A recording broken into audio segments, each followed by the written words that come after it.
एक बार एक शिकारी शिकार करने के लिए जंगल में पहुंचा। उसने अपने तीर पर बहुत ही खतरनाक जहर लगाया और शिकार को निशाना बना करके उसने तीर को छोड़ा, लेकिन उसका तीर चूक गया और तीर एक पेड़ पर जा लगा। वह पेड़ बहुत ही हरा भरा और बहुत सारे तोते उस पेड़ पर रहते थे। जैसे ही वह जहरीला तीर उस पेड़ पर जाकर लगा, वह पेड़ धीरे धीरे सूखने लगा और उस पेड़ पर जो भी तोते रहते थे वह एक एक करके उस पेड़ को छोड़कर जाने लगे। उस बड़े से पेड़ के कोट में एक बहुत ही बूढ़ा तोता रहता था जो बहुत ही धर्मात्मा और अच्छे मन का था। सभी तोते उस पेड़ को छोड़कर जाने लगे थे, लेकिन वह बूढ़ा तोता जाता था, दाना लेकर के आता और उसी कोट में आ करके बैठ जाता था, परंतु उस पेड़ को छोड़ने को तैयार नहीं था। बूढ़े तोते के साथियों ने कई बार आकर के उसे समझाया कि यह पेड़ सूख रहा है और किसी दिन गिर भी जाएगा, चलो किसी और पेड़ पर चल कर रहा जाए, परंतु वह बूढ़ा तोता वहां से जाने को तैयार नहीं हो रहा था। अब ये बात देवराज इंद्र तक पहुंची। उन्हें बताया गया कि एक तोता है, वह जिस पेड़ पर रहता है उस पेड़ पर एक जहरीला तीर लगने के कारण सूखने, गिरने और खत्म होने के कगार पर आ पहुंचा है, और एक बूढ़ा तोता अभी भी वहीं पर रह रहा है। वह दाना लेकर आता है और वहीं पर रहता है, जबकि उस जंगल में बहुत सारे पेड़ हैं, लेकिन वह उसी पेड़ पर रह रहा है।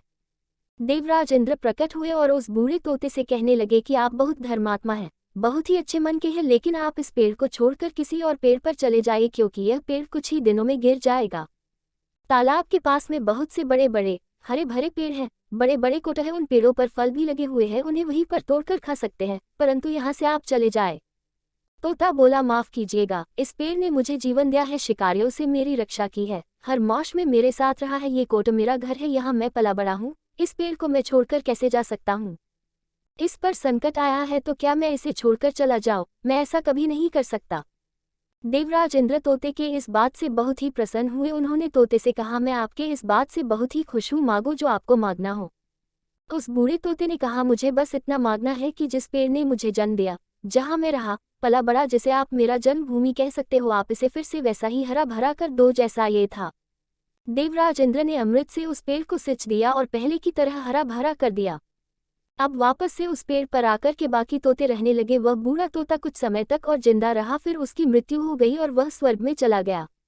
ये कहानी हमें ये सिखाती है कि जब भी किसी इंसान का बुरा दौर आता है तो मानसिक तौर से वह टूटा हुआ होता है, उसे किसी के सहारे की जरूरत होती है, किसी की आवश्यकता होती है।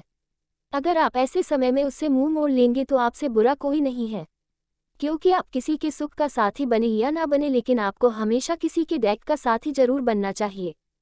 दोस्तों, अगर आपको ये कहानी अच्छी लगी तो इस तरह की और भी कहानी के लिए इस चैनल को सब्सक्राइब जरूर करें।